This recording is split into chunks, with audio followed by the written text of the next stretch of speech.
ನಮಸ್ಕಾರ ಬಸ್ಸು. ಏನಪ್ಪ ವಿಷಯ ಅಂತಂದರೆ, ನೀವು ನೋಡಿರ್ತೀರ ನೆನ್ನೆ ಮ್ಯಾಚು ಹೆಂಗಿತ್ತು ಅಂತ. ಒಂದು ಮಟ್ಟಿಗೆ ಚೆನ್ನಾಗೇ ಇತ್ತು. ಹೌದು, ಇಂಡಿಯನ್ಸು ಸೋತರು, ಸೋತಿದ್ದೀವಿ ಇಲ್ಲ ಅಂತಲ್ಲ, 2 ಮ್ಯಾಚ್ ಗೆದ್ದಿದ್ವಲ್ಲ, ಪರವಾಗಿಲ್ಲ, ಏನಾಗಲ್ಲ. ಇನ್ನೂ ಸೀರೀಸಲ್ಲಿ ಲೀಡಲ್ಲಿ ಇದ್ದೀವಿ. ಸೊ ಈ ಮ್ಯಾಚ್ ಏನಕ್ಕೆ ಸೋತರು ಒಂದೊಂದೇ ಪಾಯಿಂಟ್ ಹೇಳ್ತೀನಿ. ಒಂದು 4-5 ಪಾಯಿಂಟ್ ಇದೆ, ಹಾಗೆ ಲೈಟಾಗಿ ಹೇಳ್ತೀನಿ. ಇಂಗ್ಲೆಂಡ್ ಬ್ಯಾಟಿಂಗಲ್ಲಿ ಡಕೆಟ್ ಆಡಿದಂಥ ಒಂದು ಇನ್ನಿಂಗ್ಸು ಸಕ್ಕತ್ತಾಗಿ ಆಡಿದ್ರು ಗುರು. ಏನು ಮಸ್ತ್ ಬ್ಯಾಟಿಂಗ್ ಅಂದರೆ, ಆ ಮನುಷ್ಯ 5-4 ಕಂಟಿನ್ಯೂಸ್ ಹೊಡಿತಾರೆ. ಅವ್ರಿಗೆ ನಾನು ಅನ್ಕೊಂಡೆ ಅವ್ರ ಮೈ ಮೇಲೆ ದೇವರೇ ಬಂದಿತ್ತ ಅಂತ, ಹಂಗೆ ಬ್ಯಾಟಿಂಗ್ ಆಡಿದ್ರು. ಬಟ್ ನಮ್ಮ ಇಂಡಿಯನ್ಸ್ ಬ್ಯಾಟಿಂಗ್ ಆಡಬೇಕಾದ್ರೆ ಯಾರ ಮೈ ಮೇಲೂ ದೇವ್ರು ಬರಲಿಲ್ಲ. ಬರುತ್ತೆ ನೆಕ್ಸ್ಟ್ ಮ್ಯಾಚಲ್ಲಿ ನೋಡೋಣ. ಅದಾದಮೇಲೆ ಅವ್ರು ಆಲ್ಮೋಸ್ಟ್ ಎಲ್ಲ ವಿಕೆಟ್ ಹೋಗಿತ್ತು. 124ಕ್ಕೆ 8 ವಿಕೆಟ್ ಹೋದಾಗ 16 ಓವರ್ ಇದ್ದಾಗ ಅವರು ಲಿವಿಂಗ್ಸ್ಟನ್ನು ಮತ್ತೆ ಇನ್ನ ಇಬ್ರು ಬ್ಯಾಟ್ಸ್ಮನ್ ರಶೀದ್ ಮತ್ತೆ ವುಡ್ ಆಡಿದಂಥ ಆ ಇನ್ನಿಂಗ್ಸ್ ಆಲ್ಮೋಸ್ಟ್ 50 ರನ್ ಬರುತ್ತೆ ಇವ್ರು 3 ಜನ ಬ್ಯಾಟಿಂಗ್ ಆಡಿದಾಗ. ಸೊ ಅದು ಕೂಡ ಅವರಿಗೆ ಪ್ಲಸ್ಸೇ ಆಯಿತು.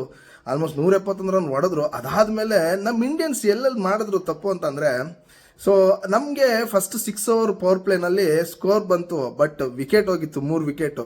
ಸಂಜು ಸ್ಯಾಮ್ಸನ್ ಮತ್ತೆ 3ನೇ ಸಾರಿ ಕೂಡ ಜೋಫ್ರಾ ಆರ್ಚರಿಗೆ ಔಟ್ ಆದರು. ಈ ಸೀರೀಸಲ್ಲೇ 3 ಸರಿನೂ ಜೋಫ್ರಾ ಆರ್ಚರ್ಗೆ ಔಟ್ ಆದರು ಸಂಜು ಸ್ಯಾಮ್ಸನ್. ಅವ್ರು ಫಾರ್ಮಲ್ಲಿ ಇಲ್ಲ ಅಂತಲ್ಲ, ಅವರು ಶಾರ್ಟ್ಸ್ ಆಡ್ತಿದ್ದಾರೆ, ಬಟ್ ಏನೋ ಅವ್ರಿಗೆ ಅದೃಷ್ಟ ಆಯಿತೋ ಇಲ್ಲೋ ಗೊತ್ತಿಲ್ಲ. ಆಮೇಲೆ ಹಾರ್ದಿಕ್ ಪಾಂಡ್ಯ ಪಾಪ ಒನ್ ಡೇ ಥರ ಆಡಿದ್ರು. ನನಗೆ ಇಷ್ಟು ವರ್ಷ ನೋಡಿದ್ದೀನಿ ಅವ್ರು ಆಡಿದ ಇನ್ನಿಂಗ್ಸಲ್ಲಿ ಈ ಒಂದು ಇನ್ನಿಂಗ್ಸ್ ಸ್ವಲ್ಪ ಸ್ಲೋ ಅಂತ ಅನ್ನಿಸ್ತು. ಪರವಾಗಿಲ್ಲ, ಹೌದು ಸ್ವಲ್ಪ ಬ್ಯಾಟಿಂಗ್ ಆಡೋಕ್ಕೆ ಕಷ್ಟನೇ ಆಗ್ತಿತ್ತು. ಯಾಕಂತಂದರೆ ಅವರು ಬರೋ ಟೈಮ್ಗೆ ಆಲ್ರೆಡಿ ವಿಕೆಟ್ಸೇ ಇರಲಿಲ್ಲ. ಆಮೇಲೆ ಬಂದು ಅವ್ರು ಆಡ್ಬೇಕಿದ್ದು ಕೂಡ ಆಲ್ರೌಂಡರ್ಸು ಅಂದರೆ ಲೈಕ್ ಟೇಲೆಂಡರ್ಸ್ ಕೂಡ ಜೊತೆನೇ ಆಡಬೇಕಿತ್ತು. ಏನಿಲ್ಲ, ಅದೇನು ದೊಡ್ಡ ಮ್ಯಾಟರ್ ಅಲ್ಲ. ನೆಕ್ಸ್ಟ್ ಮ್ಯಾಚಲ್ಲಿ ಅದನ್ನು ಕವರ್ ಅಪ್ ಮಾಡಿಬಿಡ್ತಾರೆ. ಬಟ್ ಬೌಲಿಂಗ್ ಚೆನ್ನಾಗಿ ಮಾಡಿದ್ರು ಗುರು, 2 ವಿಕೆಟ್ ತೊಗೊಂಡಿದ್ರು. ಅದ್ರ ಜೊತೆಗೆ ಇನ್ನೊಂದು ಹೆಸರು ಹೇಳಲೇಬೇಕು, ವರುಣ್ ಚಕ್ರವರ್ತಿ.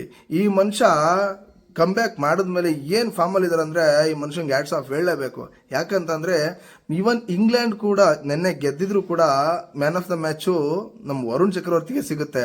ಅಂದರೆ 5 ವಿಕೆಟ್ ತೊಗೊಂತಾರೆ. ಆ ಒಂದು ವಿಚಾರಕ್ಕೆ man of the match Varun Chakravarthy ಸಿಗುತ್ತೆ. ಸಖತ್ ಫಾರ್ಮಲ್ಲಿದ್ದಾರೆ. ಪರವಾಗಿಲ್ಲ, ಏನು ದೊಡ್ಡ ವಿಚಾರ ಏನಾಗಿಲ್ಲ. ನೋಡೋಣ ಸ್ಕೈ ಬಾಲ ಬಸ್ ಬಾಲ ಅಂತ. ನೆಕ್ಸ್ಟ್ ಮ್ಯಾಚ್ ಇದೆಯಲ್ಲ 31st next match, 4th match, ಅಲ್ಲಂತೂ ಬಿಡೋದೇ ಬೇಡ, ಹೊಡೆದು ಬಿಸಾಕೋಣ. ಇವತ್ತಿನ ವಿಚಾರ ಎಲ್ಲರಿಗೂ ಇಷ್ಟ ಆಗಿದೆ ಅಂತ ಅನ್ಕೋತೀನಿ. ಇಷ್ಟ ಆಗಿದ್ರೆ ಶೇರ್ ಮಾಡಿ, ಲೈಕ್ ಮಾಡಿ, ಕಮೆಂಟ್ ಮಾಡಿ. ನಮಸ್ಕಾರ.